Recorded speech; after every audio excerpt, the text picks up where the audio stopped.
Hi, this is Rolf Youngclass, and I'm speaking out in the January 5th, 2011 edition of the Haskell County Monitor-Chief, Sublette, Kansas.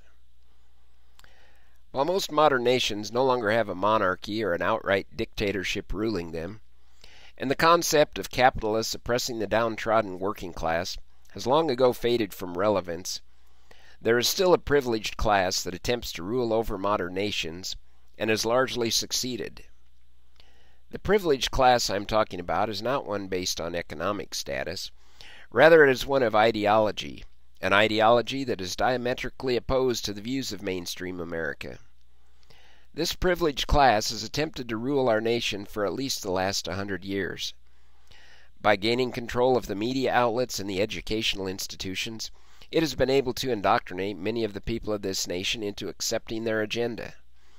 This agenda has led to the stripping away of our religious and political freedoms. And more, long-held common sense mainstream views are marginalized by this privileged class. Anything that does not conform to the agenda of this privileged class is labeled extreme, while in reality it is the privileged class which is becoming more extreme. Ideas such as limited government and self-sufficiency are among those views labeled as extreme, and belief in those views is attributed at best to ignorance and at worst to people being stupid, backward, hateful, and even anti-American. But the blinders have begun to come off the American people, and there is now a major disconnect between mainstream America and the political establishment. Much of American politics has consisted of politicians who have attained their power through lies and deceits.